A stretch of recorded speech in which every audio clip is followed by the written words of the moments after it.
Welcome in, everyone, to the Talkin Tide podcast on the Reier on YouTube channel. I'm Chase Goodbread, the sports columnist with the Tuscaloosa News, joined, of course, by Travis Reier. You can get all kinds of super content at Reier on YouTube. Give it a like, give it a subscribe. Super stuff there. And, of course, the home of Talkin Tide. We're going to be recapping Alabama's disastrous loss to Indiana in a CFP quarterfinal here in this final Sunday nighter of the season, Travis. Here we are, Jan 4, wrapping things up football-wise. Touch on Alabama basketball on the back end a little bit, maybe a little bit more on the pending CFP matchups. But Travis, first, I guess we call this an autopsy on a 38-3 bludgeoning at the hands of the Bloomington Hoosiers in the Rose Bowl. My goodness. Yeah, you got to see it firsthand, up close and in person out there in Pasadena. Started out okay, right? Talked about it here on the channel on Aftermath, and in the last few days, Alabama moved the football a little bit on offense, didn't go down and get points, and then, made Indiana, at least for a moment, seem uncomfortable. Brought some different looks, and I'm sure that Kirk Cignetti and that offensive staff had maybe necessarily prepared for, but give the Hoosiers a lot of credit. They did what championship teams do or don't do. They don't blink. They stick to who they are and what has gotten them to this point, and it was more than good enough over 60 minutes. 38-3, the final score. Alabama pretty much dominated. The defensive line versus the Indiana offensive line was not close, Travis. The center got the offensive MVP of the Rose Bowl. I mean, what's that about? They were 50 for 215 on the ground as a team, and really went to town on that Alabama run defense. Fernando Mendoza was fine. He played well. He was efficient. He was mistake-free. He was fearless. He was all those things. But it's not like he lit him up like a Matt Stafford or something. You know what I mean? It was a good but not great quarterback performance. But when you're running the ball for 215, you don't need your quarterback to be great. No, when you're able to be balanced and, again, not flinch because you know that you have that capability, boy, that's a calming influence when things maybe don't go your way, especially early in the game. And that's where Indiana's at right now. I've said it in the last week or so, couple weeks, that, Indiana's kind of playing a 2009, 2011 version of Nick Saban football at Alabama, and it's working just fine for the Hoosiers. A couple of backs that can hurt you like Alabama's had in the past, a sort of two-headed approach to the running back position, really good, precise offensive line play, efficiency as much as anything else at the quarterback position. I mean, when you talk about, Mendoza, you're right. I mean, he only threw it 18 times in the game, but he completed 16 of them, and so those numbers looked really good by the end of the game. And just a team that won't beat themselves. They know who they are. They play to that. And you're going to have to play at a high level to beat them. 2 sacks for Alabama on Indiana's first offensive possession. So right out of the gate, Alabama looked like they had something for them defensively. But as you noted, Mendoza only threw 18 balls. He only needed to throw 18 balls because of how well they ran the ball. And because they ran it so well and needed to throw so little, that mitigates the impact that Alabama's pass rush was going to be able to have in this game. It did. And Indiana goes on to convert 9 of 14 on thirds. Red zone after, I guess, a field goal there. In the first half, really good in the red zone as well for Indiana as far as touchdown conversions. And Alabama, in terms of, as you said, defensively in the first half, you look up at halftime, I think Alabama had 3 sacks, 4 tackles for loss, and you're thinking, wow, this is probably the game Alabama wanted. But then you look at the scoreboard, and it's 17-0. And of course, in the second quarter, what felt like what could have been a 10 or 14 point swing And you also get your quarterback essentially knocked out of the game on the same Right. play that he fumbles, loses the football. He's going to convert a third, loses the football, cracks a rib.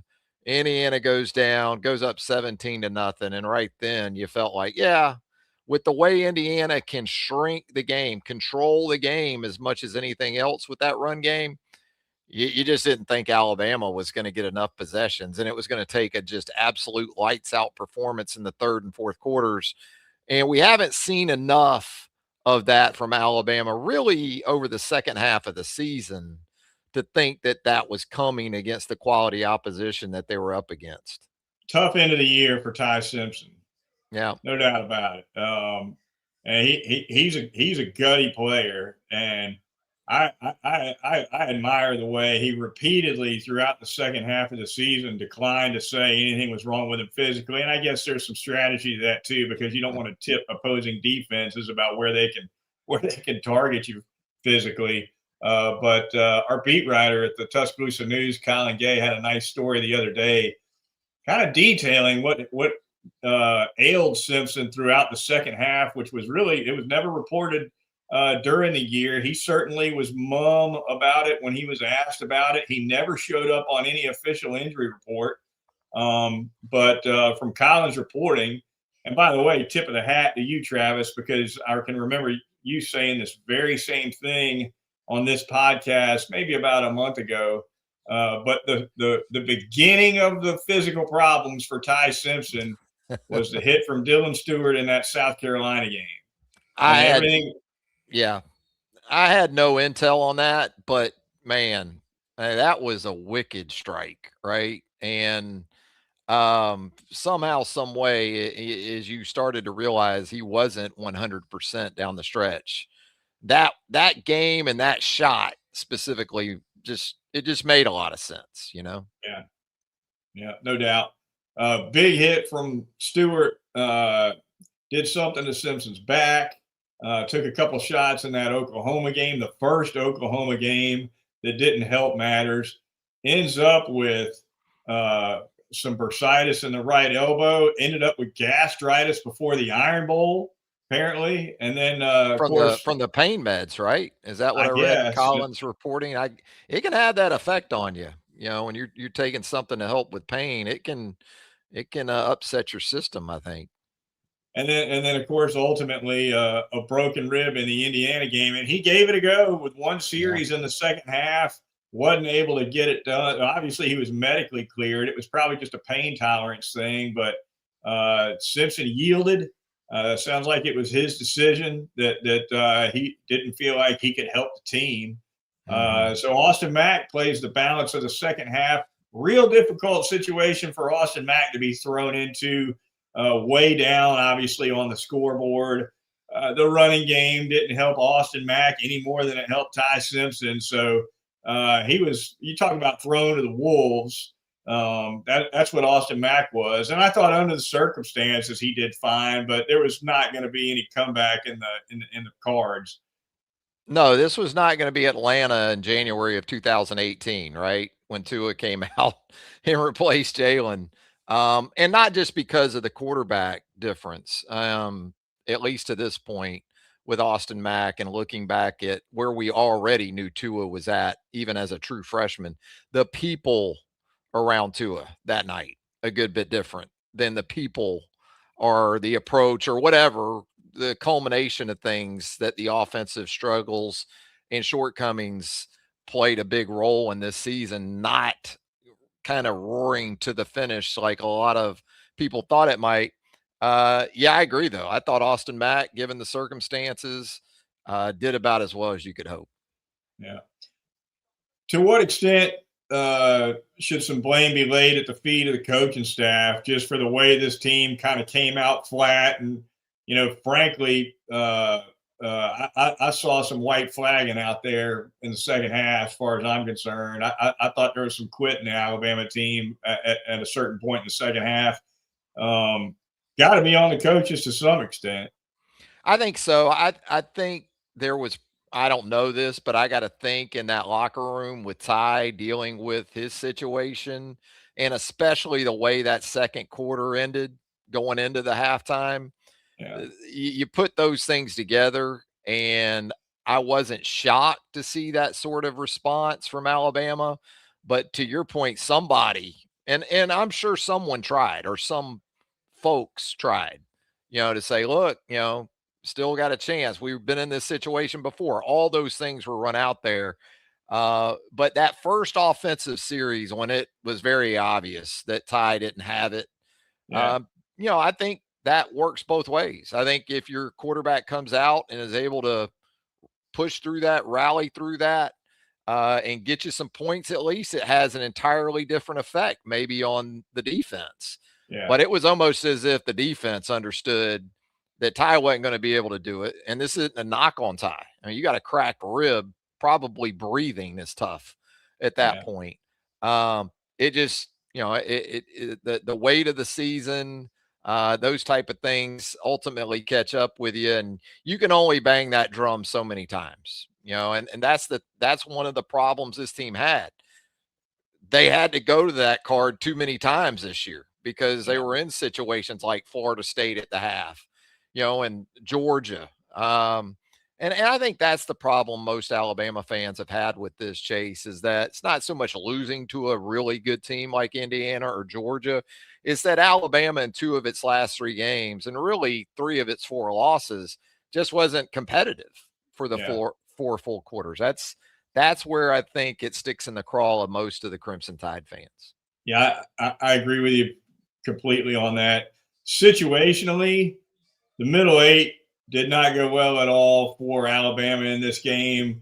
And the middle 8 minutes I'm talking about, last 4 of the first half, first 4 of the second, that was a strong suit of Alabama for much of the season. Certainly a strong suit for Alabama in the first half of the season. Mm-hmm. We saw Tai Simpson at one point, maybe by week 7 or 8, had piled up 4 or 5 touchdown drives at least in the last minute of the first half. But what happened in the middle 8 with Alabama was a big mess against Indiana, right? The offense obviously couldn't get on the scoreboard. Offense is getting the ball to start the second half. You need something to happen quickly. They do nothing. And then defensively, Indiana's first series of the second half, bang, bang, right down the field, touchdown. That's just an absolute killer. And by the way, Indiana had almost 35 minutes of possession time. Georgia had 37 minutes of possession time. And to me, that's in both cases, that's on the offense because there are just way too many drives where the offense is 3 and out. And especially if you're trying to go tempo when you're 3 and out, you're not taking any time off the clock. Yeah, it is, and it goes back to, more often than not, to one dimensional sort of situations. That it's the analogy I've made to a credit card. When you're 21 years old and you get a credit card, and boy, it's just great. It's like free money, and you can get away with it for a while, but eventually the bill comes due. You can't control the game like you'd like to, which is kind of odd at the same time, because how many times did we see Alabama in the fourth quarter of games eat up like 8 minutes with fourth quarter drives without a run game? I mean, we Right. saw it against Oklahoma in Tuscaloosa. We saw it in that South Carolina game. They did it more than a couple of occasions, and also to your point about the middle 4, even opening scripts, the first drive, first possessions for Alabama offensively in the first half of the season, you could almost just count on Mm-hmm. the offense getting into the end zone. But then it sort of switched in the second half, and then you start wondering, okay, guys start realizing our script's not getting us in the end zone. Right. And that sort of can have an effect on a psyche or a confidence level of a quarterback and an offense in general. I thought Ryan Grubb drew it up about as well as he knew how. But ultimately, it's a game still about blocking and tackling. And never has that been more on display than it was in Pasadena a couple of days ago in this Rose Bowl, because that's essentially what Indiana does at a very high level. And I know we're going to bang on the offense, but boy, defense in the final game of the season wasn't anything to write home about, to your point earlier about that Indiana run game either. No, the Indiana offense had its way with Alabama. Looking back, it's a little surprising that this first quarter was scoreless, right? You get beat 38-3. You'd think it'd take more than 3 quarters to do that, but that's all it took. I think Indiana kicked that field goal in the first play of the second quarter, but it was Yeah, still only a 3-0 game at that point, you yeah. know. And even at 10-0, again, with Alabama having the football, crossing midfield, maybe you're going to get it to a one-score game with a field goal, or maybe you get in the end zone, it's a 10-7 game. But boy, when it flipped totally the other way, you just didn't get the sense, because Indiana wasn't going to help you like Oklahoma did. Indiana Mhm. does not do that. Oklahoma will do it, but Indiana is not going to do that. From an optics standpoint, Travis, what did you make of Kalen Deboer walking into that post-game presser and saying there's a thin line between what we had out there today and the top, which of course he's talking about a national championship. I kind of seized on that. I wrote my column off of that. Yeah, you did. You know what that reminded me of, Travis? You remember, of course, you and I well remember the movie Jaws, right? Yeah. You Yeah. remember at the beginning of Jaws, when the medical examiner kind of gets coerced by the mayor on a cause of death, right, for that Mhm. first victim, and he says boating accident. It was a boating accident, right? I, Kalen DeBoer saying that's a thin line is like saying what happened out there today was a boating accident. Well, like the mayor, you're trying to control the message. Yeah, It's not necessarily good for business of that mayor's town if you start announcing shark attacks. yeah. We're not that far away. Well, definitely we're a good bit away by the end of the season. You can't argue with it. You lost by, what was the cumulative point total? 20, lost by 21 to Georgia. It felt like 41, Right. and lost by 35 to Indiana in the quarterfinals.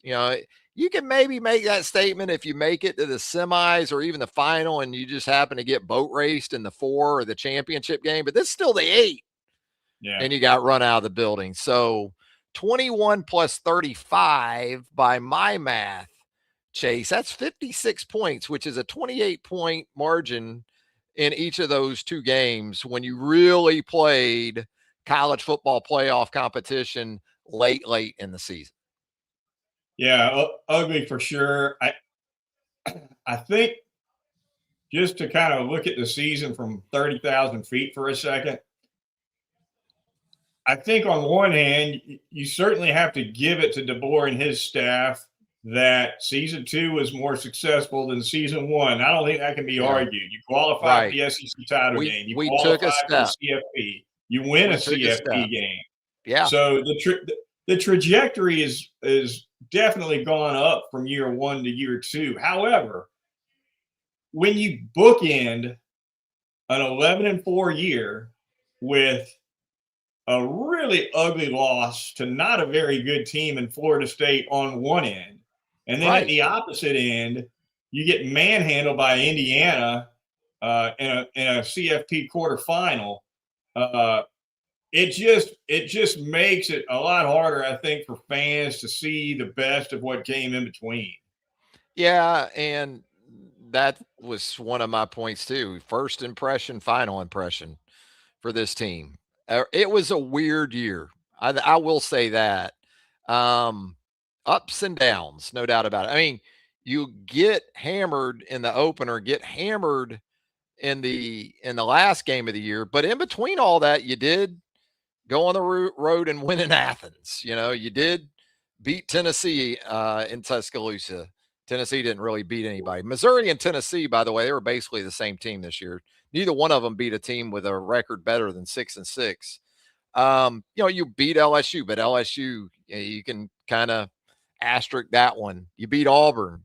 When you think about the wins that have escaped previous Alabama coaches and have gone a long way, and those coaches not being around for more than 4 or 5 years, Kalen DeBoer's already got all those wins. right? Yeah. I mean, in terms of the to-do list, the problem is part of that to-do list is national championship relevancy. And whereas I agree, you can very much make the claim that this team did take a step forward this year. It didn't feel like maybe to Kalen's point there in the post game that it really moved all that closer to the top of the mountain. Yeah, agreed. I think obviously Georgia was the biggest win on the resume. Next biggest win for Alabama would be OU and the CFP. And then I think the third biggest win on the year for Alabama turned out to be Vanderbilt, right? Who else Vanderbilt was a big win too. You're right. Absolutely. I agree. But you can kind of look at Vanderbilt too, even with that 10-2 record. And what were the wins for Vanderbilt this year? Yeah. Yep. Tennessee. I mean, beat Tennessee. didn't Pretty beat bad in the Texas, lost finale. Alabama. Yeah. I mean, Yeah.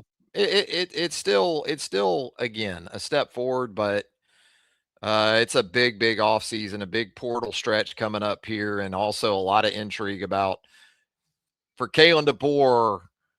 For me, this is kind of like that rest stop where everybody needs to get right for the rest of the drive, or as Yeah. much as you possibly can.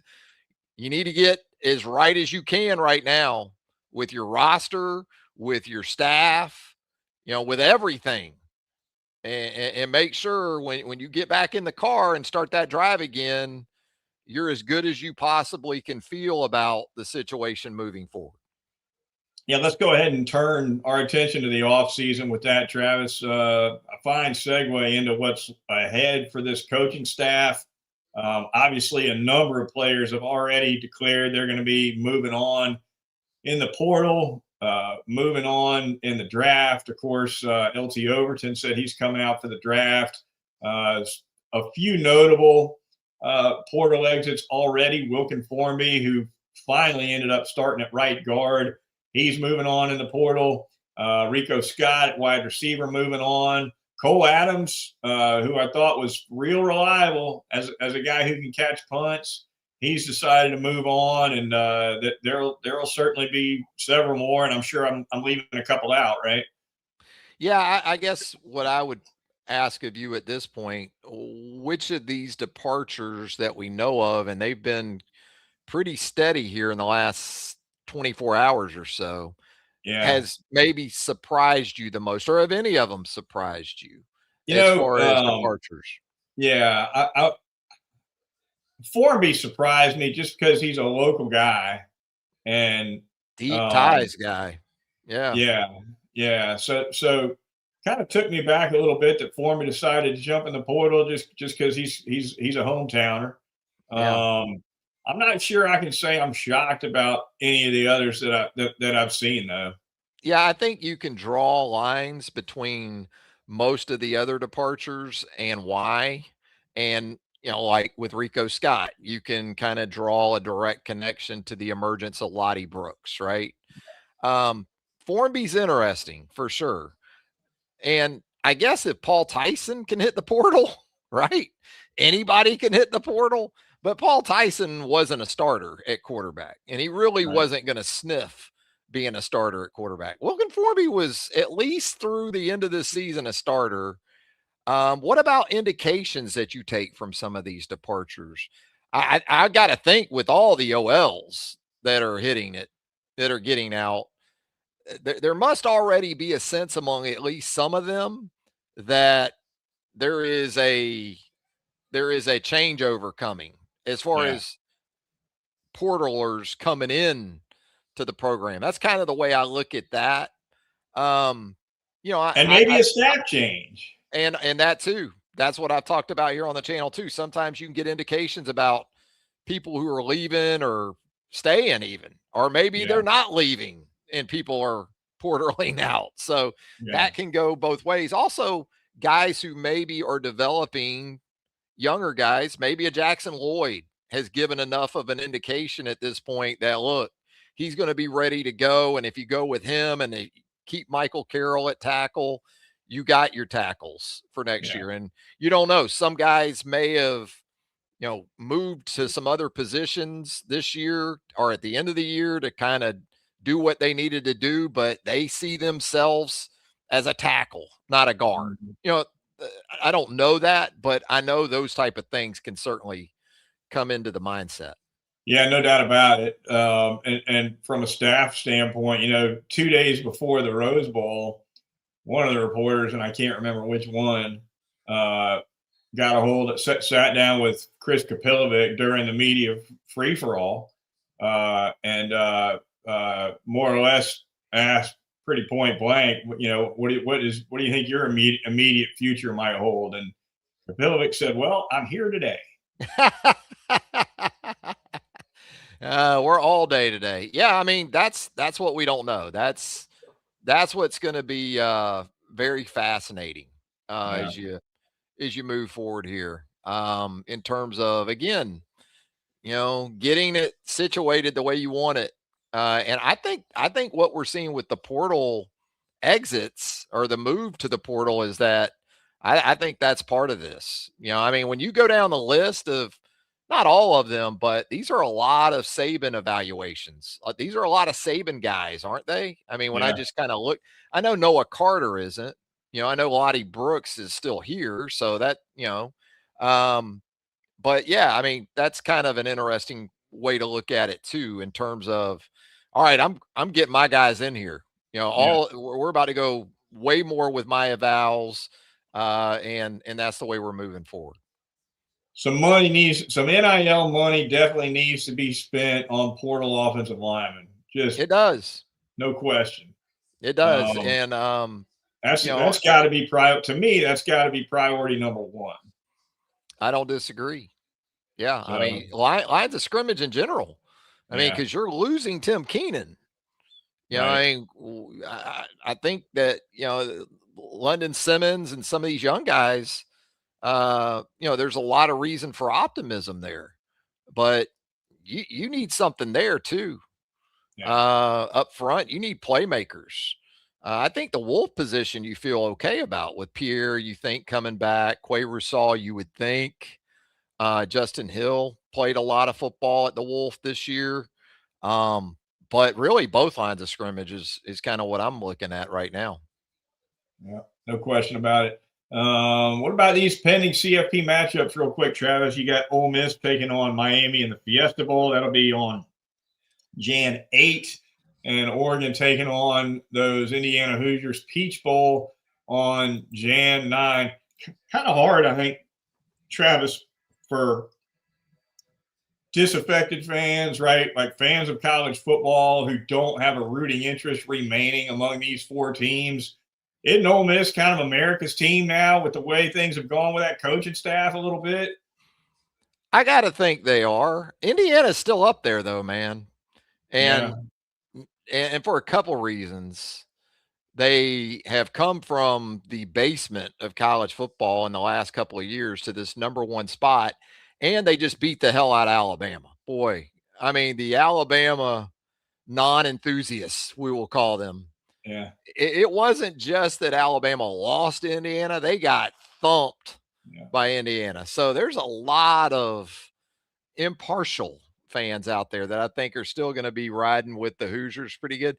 But I agree. If it isn't, Ole Miss would be in there just for that unique sort of situation that you outlined that they're dealing with. And I don't think Georgia's really where Alabama's been in the last 20 years in terms of fatigue, with people around the college football fan base landscape.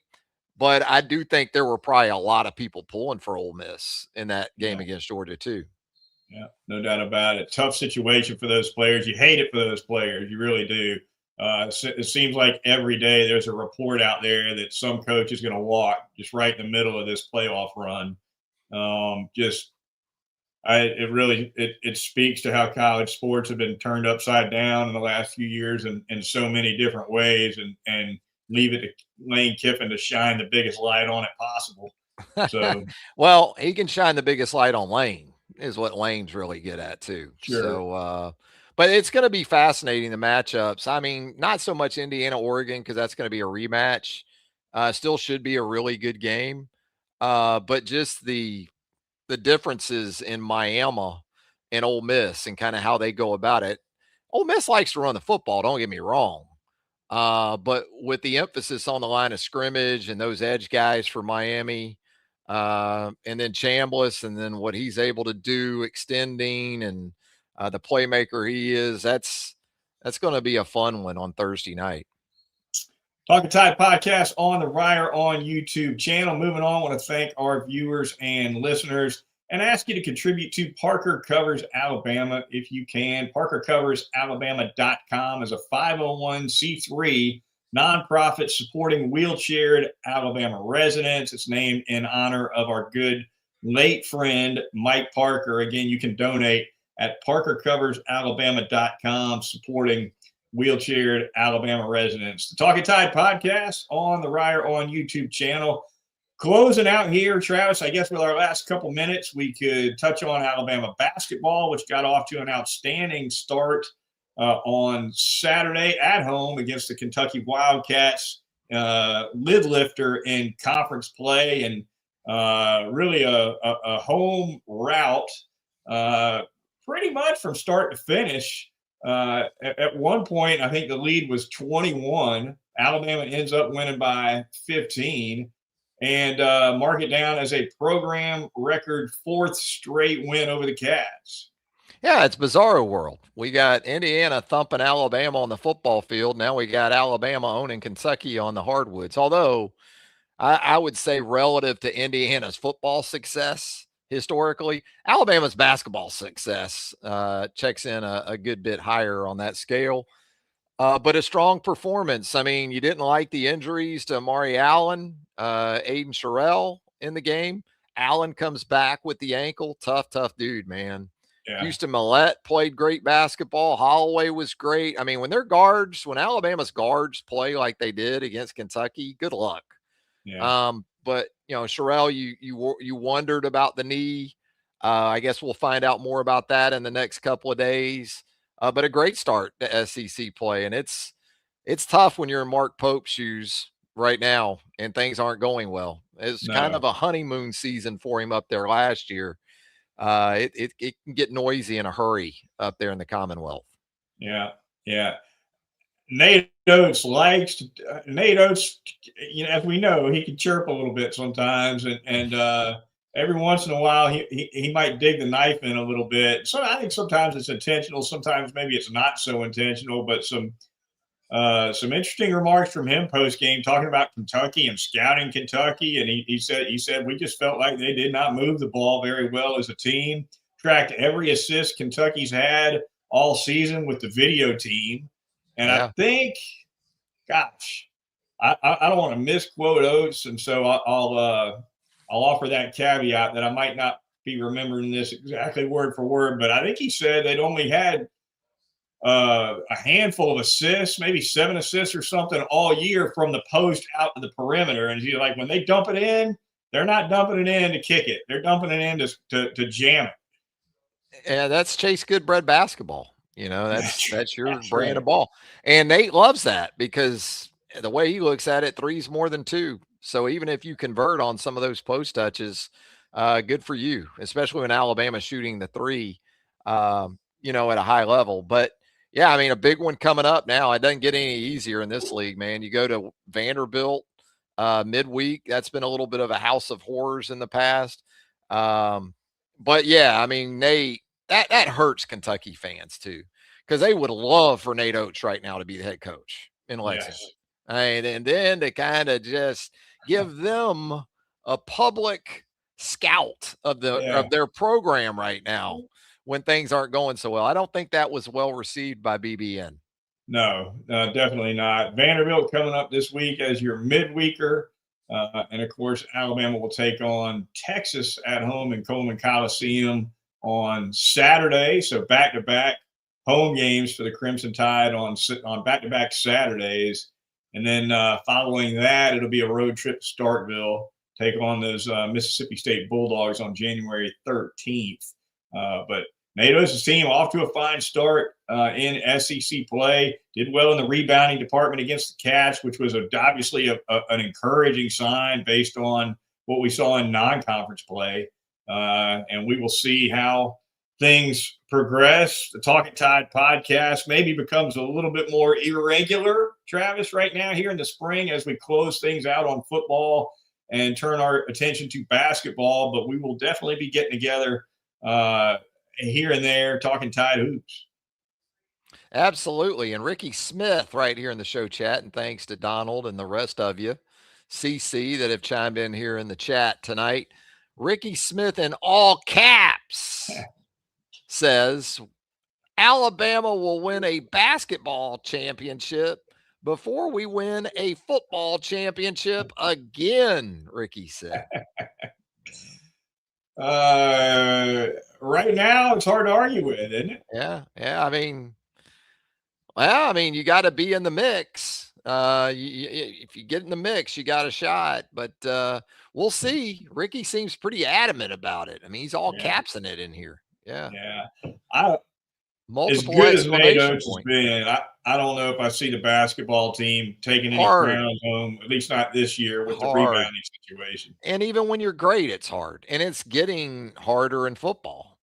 So it's not like, you can say, well, it's just a 2-team deal at the end of the season in football anymore. It's not, and it's going to just expand and get bigger, it sounds like. So that path, I think football used to be the easiest of the championships to win. But it's growing in difficulty at this point. Just ask Ohio State and Georgia for more on that. We're going to the semifinals and you don't have those two making the trips. Yeah. When you got to go play 16 games instead of 12 or 13 to win a natty, it becomes a different ball game. Yeah. Or even 17, depending on who you are. And it's still single limb, just like basketball. So, yep. Yeah. All right, that is going to do it for this edition of the Talkin Tide podcast. Apologies for the late start this evening. That would be the fault of yours truly, some technical difficulties that I was able to overcome. Yeah. But for Travis Reier, I'm Chase Goodbread of the Tuscaloosa News, and we will talk to you next time right here on Talkin Tide.